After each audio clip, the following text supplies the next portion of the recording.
Once upon a time there was a poor family, and they were so poor that though the father could go into the forest and get them a little Christmas tree for Christmas, they had nothing they could decorate her with.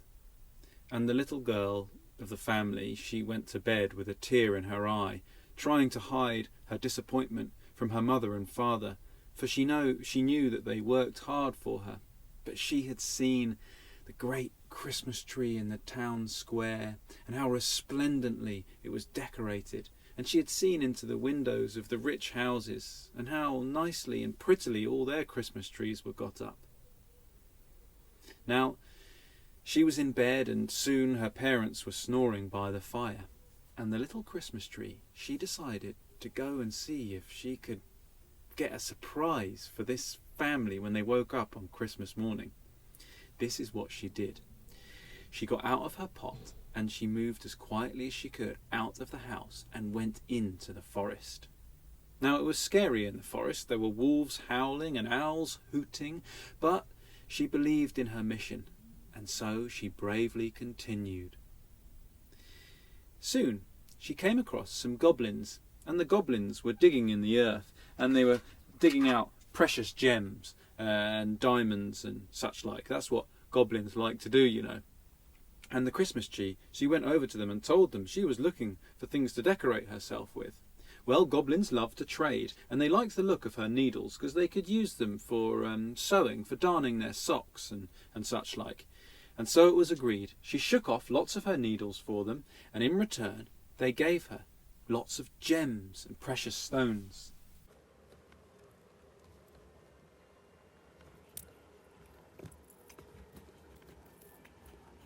The Christmas tree was feeling very happy with herself, and she went off into the forest with her gems flashing. Next, she came across a little clearing, and it was bathed in moonlight, and there growing in the clearing were these gleaming toadstools. They were red and white and really quite beautiful. And so the little Christmas tree decided to use them as decorations. She picked them, put them in her branches.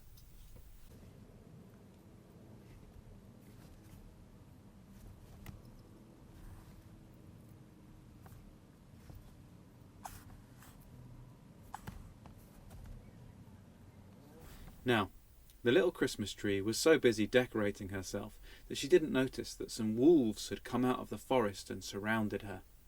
She turned and they snarled, saying, "Don't you know, this forest belongs to us, so you've been picking our toadstools, thief, and now we shall gobble you up." And they pounced. The little Christmas tree was so frightened, but she jumped back and she shook her branches, and her needles shot out and they went into the snouts of the wolves. Howl! They howled in pain, and while they were thus distracted, the little Christmas tree ran off into the forest, with the toadstools gleaming and the gems flashing as she went. She went a long way, and eventually she passed a little stream, and there, under the bridge, was an old peddler. And the old peddler, well, he was trying to warm himself on the embers of the fire. And she saw him, and she saw how cold he looked. And so the little Christmas tree went over and decided to help. "Oh, dear peddler, why don't I give you some of my pine needles for your fire? Because they're full of resin, and they'll make it burn up nice and bright." And she shook some of her pine needles off, and indeed they made the fire burn up bigger. And then she broke off some of her branches and gave them to the peddler for firewood, so he would have fuel to keep himself warm the whole night long. Now the peddler was very grateful, and he asked her to tell him her story. And indeed, the little Christmas tree, she told him all about how she was trying to get decorated to give a surprise to the poor family on Christmas morning. Well, the peddler, he was absolutely delighted to hear her story, and he wanted to help.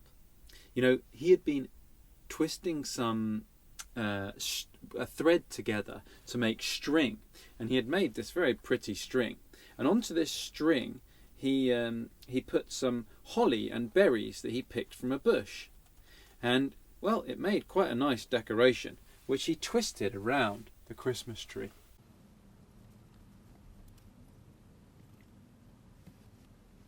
Now the little Christmas tree was looking really rather good, and she said goodbye to the peddler, and she set off back towards the town. Her gems were flashing, the toadstools were gleaming, and the holly and berries were dancing in her branches. Now she was just about to go back in the house when she glimpsed her reflection in a puddle, and she saw that she had given away so many of her pine needles and shaken so many of them off that she was really quite bare.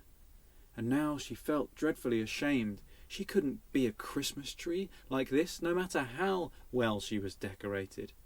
And she was weeping and wailing, and so lost in her misery that she didn't notice that someone had come up behind her. He gave her quite a start. It was a great big man with a big red coat and a bushy beard. To her surprise, he spoke to her in a most kindly way. "What seems to be the trouble?" She explained to him about how she was too bare to be a Christmas tree for the poor family that she had wanted to surprise on Christmas morning. He spoke to her in a most kindly fashion. "Oh, now, don't you worry." And he leant down and he put his arm around her. She felt a funny prickling feeling all over her, down to the tip of every branch, and she looked down into the puddle again and saw her reflection, and once again she was covered in green pine needles. She was looking really rather fine. Now she was so excited to get back in her pot and go to sleep so she could wake up and see the poor family's faces on Christmas morning. But the man had something else to give her. She noticed then he had a sack with him, and he pulled out lots of chocolate money. You know, I don't know if you've guessed, but this man, he was Father Christmas.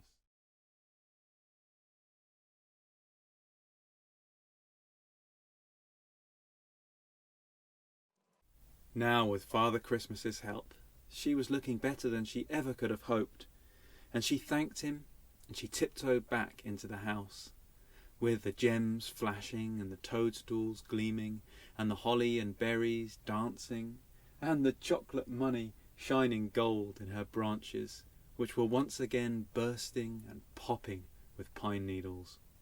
She climbed back into her pot and she went to sleep. And Father Christmas, as he was doing the rest of his Christmas chores, he told the angels about this little Christmas tree that he had met, and what an adventure she had been on.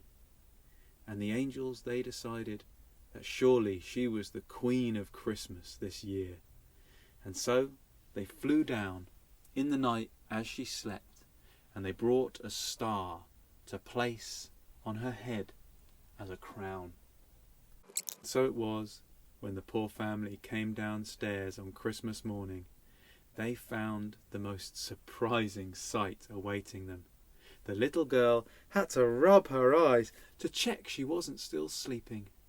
There was the most beautiful Christmas tree she had ever seen, more resplendent than even the one in the town square.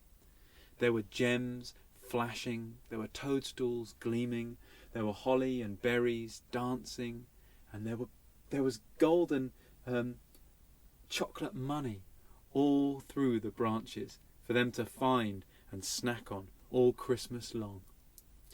So it was that I'm very pleased to tell you the poor family had the most wonderful Christmas of their lives.